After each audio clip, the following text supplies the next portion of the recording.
एक बहुत ज्ञानी गुरु का आश्रम था। वहां सैकड़ों शिष्य शिक्षा लेते थे। उन्हीं में से एक शिष्य था आर्यन। आर्यन बुद्धिमान तो था, लेकिन उसमें धैर्य की कमी थी।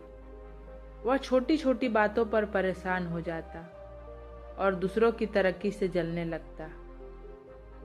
एक दिन आर्यन अपने गुरु के पास गया और बोला, गुरुजी, मैं कड़ी मेहनत करता हूँ, फिर भी मुझे वह शांति और सफलता क्यों नहीं मिलती जो दूसरों को मिल रही है।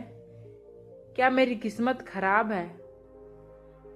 गुरुजी मुस्कुराए और बोले, बेटा, कल सुबह मेरे पास आना, मैं तुम्हें तुम्हारी सफलता का रहस्य बताऊंगा, लेकिन साथ में एक कटोरा भरकर पानी लेकर आना।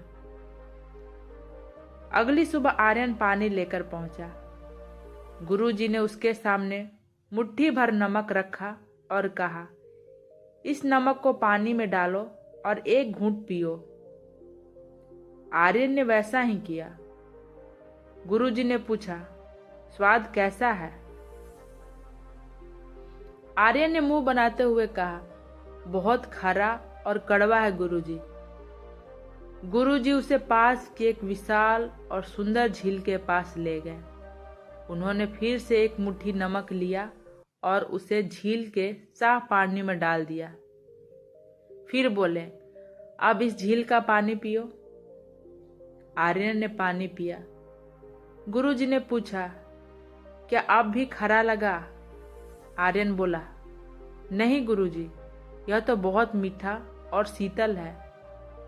गुरुजी ने आर्यन के कंधे पर हाथ रखा और कहा, बेटा, जीवन के दुख और चुनौतियां इस नमक की तरह ही हैं।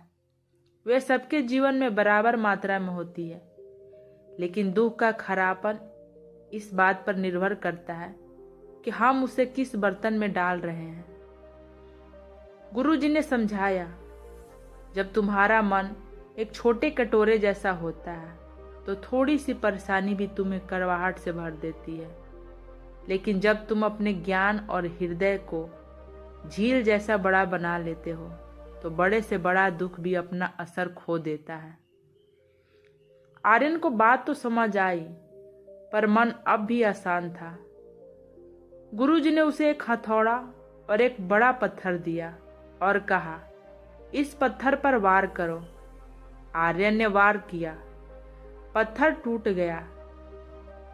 अब गुरुजी ने कहा, अब इसी हथौड़े से झील के पानी पर वार करो। आर्यन ने पूरी ताकत से पानी पर वार किया, लेकिन पानी पर कोई चोट नहीं लगी। पानी हिला और फिर शांत हो गया।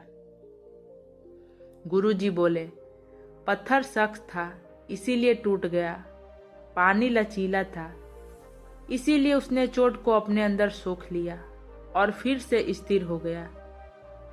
जीवन में पत्थर जैसा सख्त मत बनो कि कोई तुम्हें तोड़ दे। पानी जैसा बनो जो हर चोट को सहकर भी अपनी शांति बनाए रखे। आर्यन को समझ आ गया कि उसकी समस्या बाहरी दुनिया नहीं, बल्कि उसका अपना संकुचित नजरिया था। उसने गुरुजी के चरण स्पर्श किए। आर्यन आश्रम वापस लौटा, लेकिन अब वह बदल चुका था।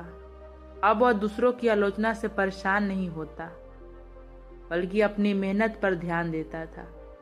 उसका व्यक्तित्व अब उस झील की तरह शांत और गहरा हो गया था। सालों बाद आर्यन खुद एक महान गुरु बना।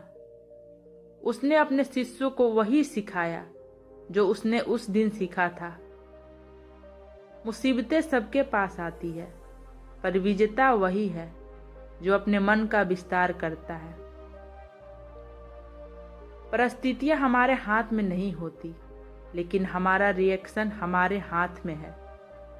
अपने दिल को इतना बड़ा बनाओ कि कोई भी बुराई या परेशानी तुम्हें कड़वाहट से ना भर सके।